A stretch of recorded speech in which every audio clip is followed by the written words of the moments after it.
Bismillah. Assalamualaikum warahmatullahi wabarakatuh. Alhamdulillahi rabbil alamin.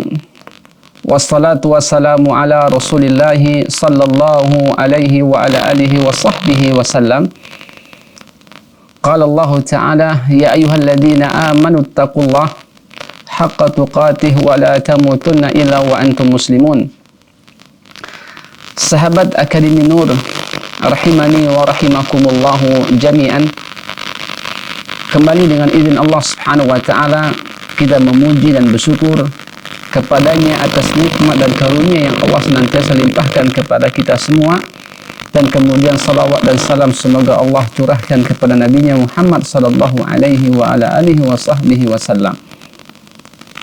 Sahabat Akademi Nur, a'azzani Allahu wa iyyakum jami'an. Di kesempatan kali ini kita akan mempelajari sebuah tema yang sangat menarik, yaitu tentang nusrah dan tatayyur.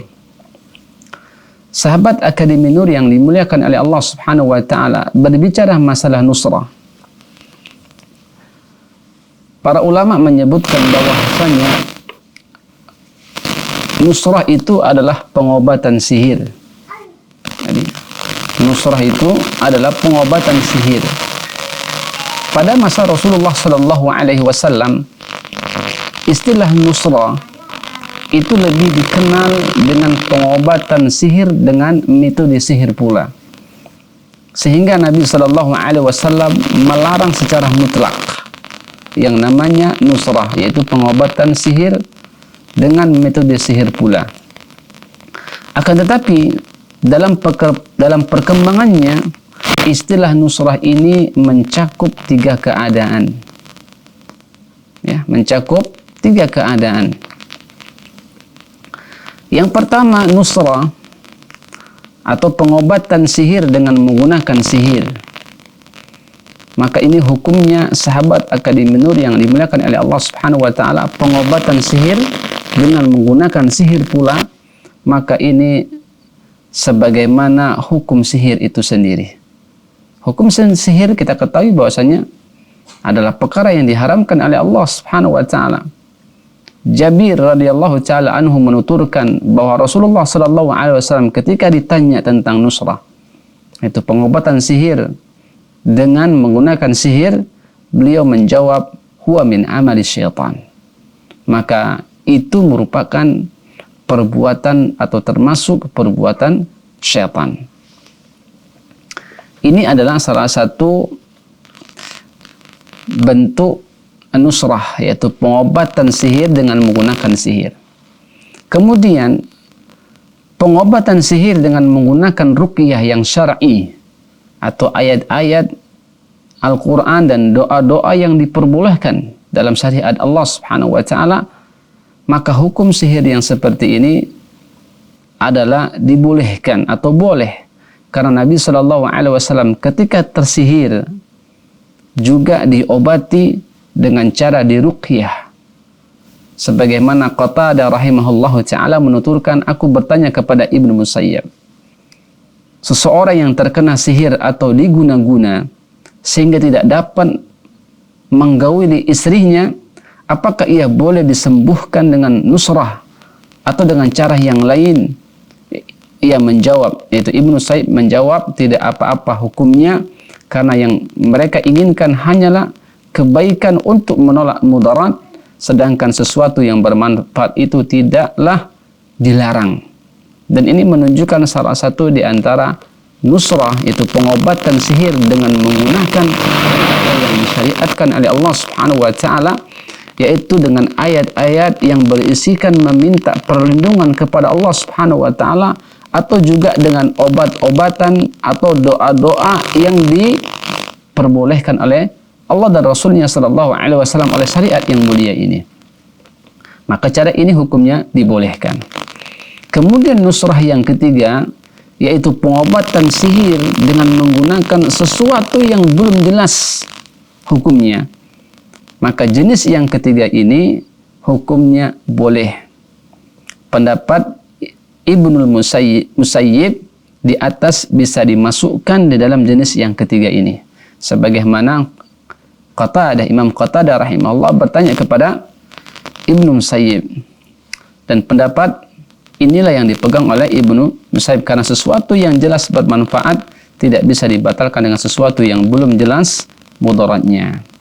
Nah, sahabat Akademi Nur yang dimuliakan oleh Allah Subhanahu wa taala, di sini kita ambil kesimpulan sebagaimana perkataan Ibnu Qayyim menjelaskan nusrah adalah penyembuhan terhadap seseorang yang terkena sihir, maka caranya ada dua macam. Pertama, dengan pengobatan sihir dengan menggunakan sihir pula, inilah yang termasuk perbuatan syaitan. Huwa min amali syaitan. Nah, yang kedua, penyembuhan dengan menggunakan ruqyah dan ayat-ayat yang berisikan minta perlindungan kepada Allah, atau juga dengan obat-obatan dan doa-doa yang dibolehkan oleh syariat Allah Subhanahu wa taala, maka cara ini hukumnya dibolehkan. Maka ini sahabat Akademi Nur yang dimuliakan oleh Allah Subhanahu wa taala, pembahasan berbicara tentang nusrah. Oleh karenanya diriwayatkan dalam Sahih Bukhari bahwa Qatadah menuturkan, aku bertanya kepada Sa'id ibn Musayyab, seseorang yang terkena sihir atau diguna-guna sehingga tidak bisa menggauli istrinya, bolehkah dia diobati dengan menggunakan nusrah? Ia menjawab, la ba'sa bihi, innama yuriduna bihi islah fa amma ma yanfa falam yunha anhu. Tidak apa-apa, karena yang mereka inginkan hanyalah kebaikan untuk menolak kemudaran, sedangkan sesuatu yang bermanfaat itu tidaklah dilarang. Inilah salah satu jenis yang kedua dan yang ketiga. Kemudian sahabat Akademi Nur yang dimuliakan oleh Allah Subhanahu wa taala berbicara tentang tatayur, dan ini penting bagi kita yang harus kita fahami. Tatayur, sahabat Akademi Nur yang dimuliakan oleh Allah Subhanahu wa taala, pada dasarnya adalah menganggap akan mengalami kesialan setelah mendengar atau melihat sesuatu yang tidak disukai. Tatayur itu adalah pada dasarnya anggap akan mengalami kesialan setelah mendengar atau melihat sesuatu yang tidak disukai. Namun dapat juga dikatakan tatayur semua hal yang menyebabkan seseorang membatalkan aktivitasnya karena takut akan ditimpa malapetaka, atau justru meneruskan aktivitasnya karena optimis akan beruntung setelah melihat atau mendengar sesuatu. Padahal sahabat Akademi Nur yang dimuliakan oleh Allah Subhanahu wa taala, tidak ada bukti ilmiah yang mendukung bahwa sesuatu tersebut bisa mendatangkan atau berkaitan dengan malapetaka atau keberuntungan. Inilah yang disebut dengan tatayur, menganggap akan mengalami kesialan setelah mendengar atau melihat sesuatu yang tidak disukai, atau dia mengurungi aktivitasnya, atau dia melanjutkan aktivitasnya. Mengurungi aktivitasnya karena dia khawatir akan terjadi kesialan pada dirinya, atau dia melanjutkan aktivitasnya karena ingin mendapatkan sebuah keberuntungan. Padahal secara ilmiah tidak ada yang mendukung bahwa sesuatu tersebut bisa mendatangkan atau berkaitan tentang akan mendatangkan malapetaka atau keberuntungan. Dan ini yang disebut dengan at-tatayur. Oleh karenanya Al-Fadl bin Abbas radhiyallahu taala anhu, Nabi sallallahu alaihi wasallam bersabda, innamat tiyaratu ma amdaka aw raddaka. Sesungguhnya tiara itu ialah yang menjadikan kamu terus melangkah atau mengurungkan niat dari keperluanmu. Dan ini saudaraku, sahabat Akademi Nur yang dimuliakan oleh Allah Subhanahu wa taala, yang dimaksud dengan tatayur. Sedangkan secara bahasa itu tatayur diambil dari kalimat tayr, yang artinya burung.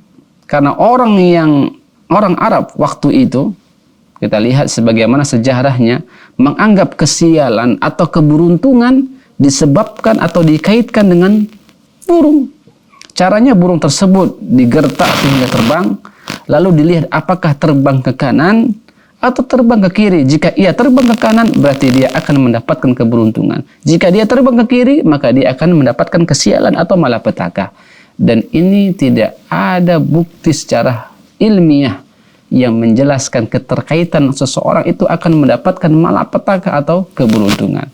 Dan inilah yang disebut oleh para ulama adalah at-tatayur. Oleh karenanya mu'alif hadal kitab menjelaskan dalam firman Allah Subhanahu wa taala, Allah mengatakan, ala innama ta'iruhum indallah. Ketahuilah sesungguhnya kesialan mereka itu adalah ketetapan dari Allah. Inilah keyakinan seorang mukmin.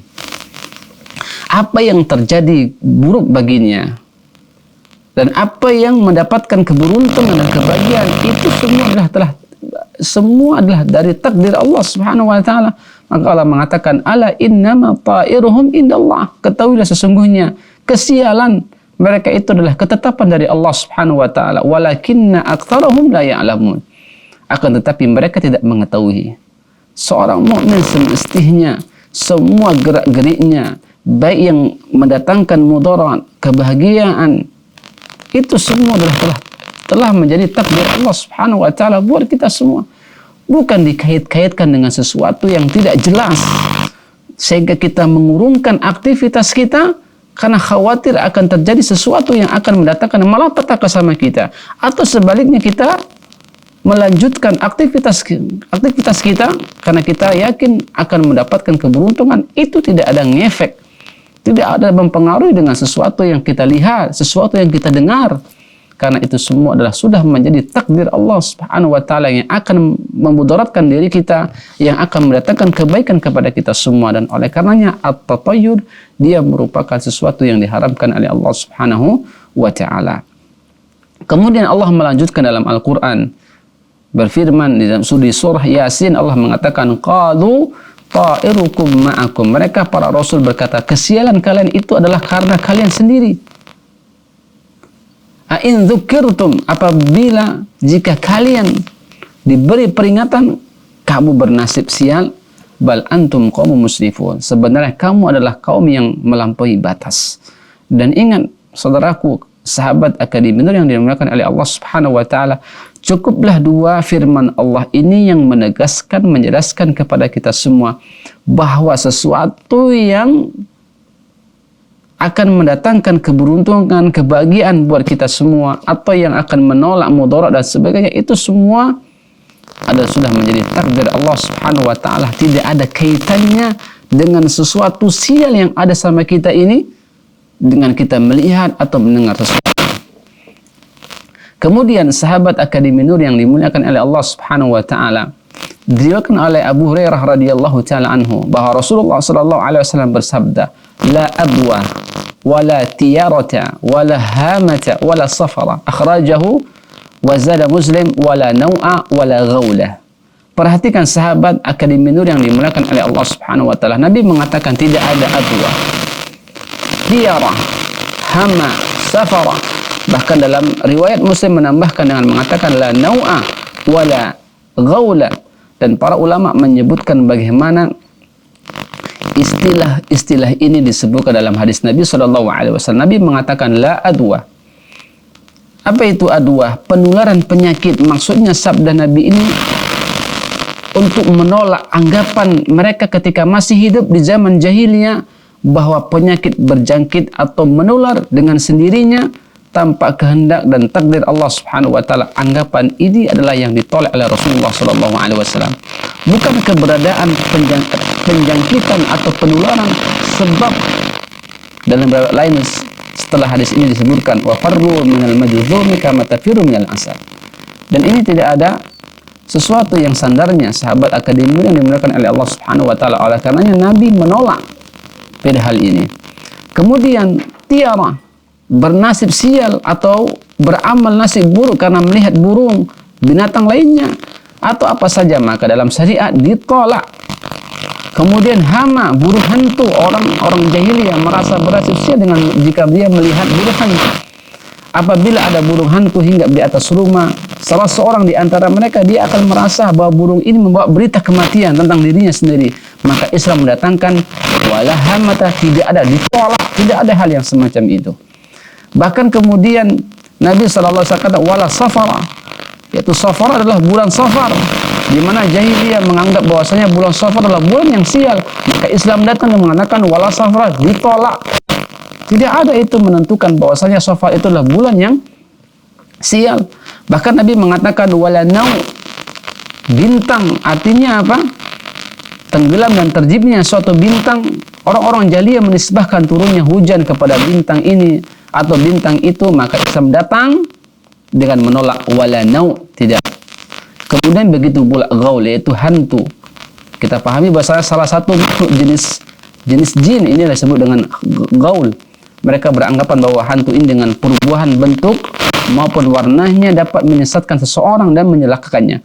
Islam bukan menolak keberadaan jin tersebut, tidak, akan tetapi athar dan pengaruhnya itu ditolak oleh syariat Allah Subhanahu wa taala. Oleh karenanya Nabi mengatakan wala adwa wala hama wala tiara, kemudian wala nau'a wala ghaula. Itu ditolak oleh syariat Allah Subhanahu wa taala. Itu Islam. Jadi Islam itu adalah agama yang mudah. Seluruh kesialan, seluruh kemudaratan, seluruh kebahagiaan, keberuntungan itu merupakan takdir yang telah Allah Subhanahu wa taala takdirkan kepada kita semua.